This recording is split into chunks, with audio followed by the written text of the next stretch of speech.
I said, I can't move. I said, there's a shock going through my whole body. I can't feel anything, man.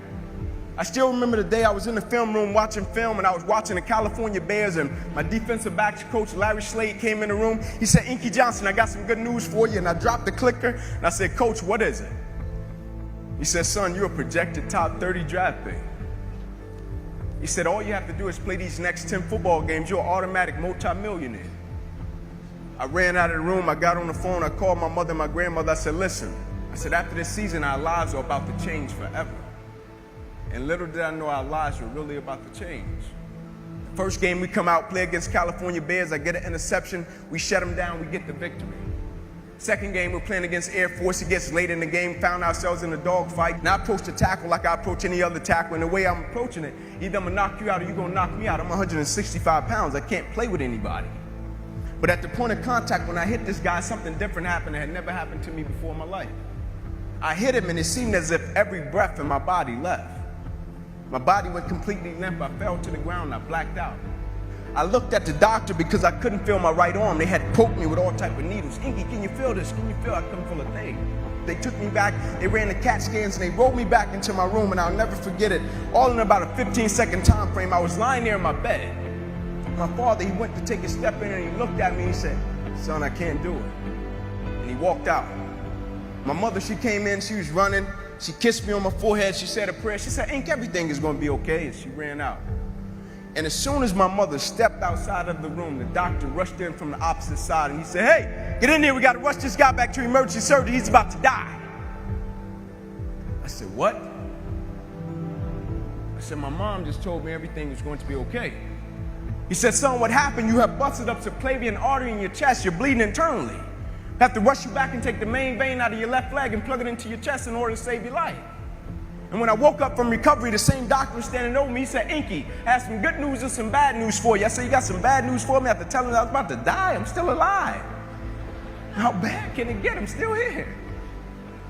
He said, the good news is, son, we saved your life. I said, thank you, sir. He said, the bad news is you have nerve damage in your right shoulder. You probably can never play the game of football again in your life.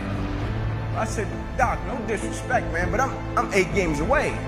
I've been working for this ever since I was 7 years old, Doc. There's no way. God, not now, God. Like, let me make it to the NFL so I can help my family first. Like, we miss meals.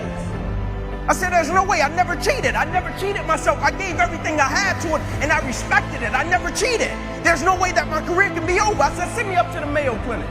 And after several visits, I'll never forget, this is when reality set in. It was me, my mother, my father in the room, and the doctors came in. They said, Inky Johnson, here's the deal. They said, son, we hate to tell you, but your arm, it would never be the same again. Your hand, it would never be the same again. Son, you can never play the game of football again. They said, son, here are your surgery options. We could take a muscle out of the back of your left leg, plug it into your right arm, but there's a possibility that you'll be left with a weak left leg and a weak right arm the rest of your life. Or we could take a nerve out of your left arm, reroute it up to your chest, down into your right arm, but there's a possibility that you'll be left with 2 weak arms the rest of your life. Or we could take a nerve out of your left rib, reroute it up to your chest, down into your right arm, but there's a possibility that you'll be left with a breathing problem and a weak right arm the rest of your life. By the way, tell us what you want to do in the morning. And the next morning, I walked into the doctor's office. They said, son, what option did you choose? I said, no disrespect to you, doc. I'm not choosing an option. My situation is out of your hands. I said, no disrespect to you, doc. Cut me where you got to cut me. I said, I know I will come out of this situation okay. As I stand right here on this stage before you today, they cut me 6 times down my left thigh. They cut me 2 times across my right rib. They cut me 2 times across my right pec. They cut me 1 time across the left side of my neck, 1 time across the right side of my neck. They cut me from the bottom of my armpit all the way down to the bottom of my hand. And after they got through cutting on me, they said, son, you're going to be in this hospital for the next 40 days. I walked out of the hospital on the 3rd day. They said, you broke a record. How did you do it? And I said, first and foremost, the thing I want y'all to understand, I will never let a circumstance or a situation define my life.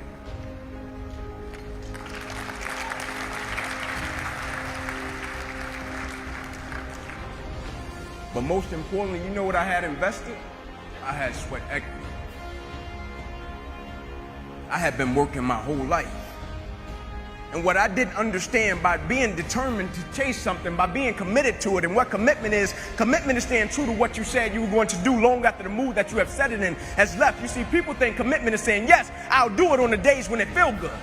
But I had been committed to everything that I ever started in my life, and I never stopped and I never quit it. And so by being committed to everything that I started, I finished it. It built a certain type of spirit. It built a certain type of mentality. It built a certain type of individual. And so now I couldn't quit even if I wanted to. I couldn't lay in the bed even if I wanted to. I couldn't stop even if I wanted to. I had too much sweat equity in my life and everything that I was doing. I understood the process is more important than the product. It wasn't about the outcome for me. Whether I made it to the NFL or not, that was inconsequential in God's plan for my life. But I was going to fall in love with that process because I understood by falling in love with that process, it was going to turn me into a machine. A lot of people need a little extra money to get motivated. A lot of people need, whatever the case may be, a little bonus to get motivated. I don't need anything but breath in my body and life. And every day I wake up, I understand I got 2 children depending on me. I understand I got a wife depending on me. I understand I got a world that needs me. The reason I go at life with the passion and the zeal that I go at it with is because I understand every day of my life is somebody in the world that is dependent on me. It may not be you, and if it's just about you, you're in trouble because I'm telling you, you're going to hit something in life that's a lot tougher than you, and it's going to test your will and it's going to test your heart. And if it's just about you and if it's just about the product, it will crush you. Every day I get up, I understand it's somebody in the free world that's looking at me to see if I'm going to keep going. And so I can't quit.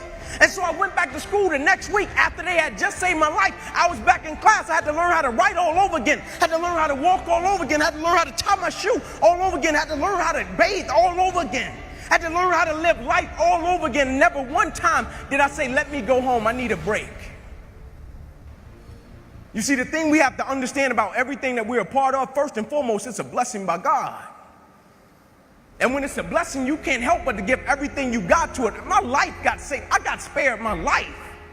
I almost died. The doctor came to me on the field. He was on one knee and he grabbed my wrist and he said, son, you don't have a pulse. I don't even know how you're still living. The thing about it, my wound, like you can see this.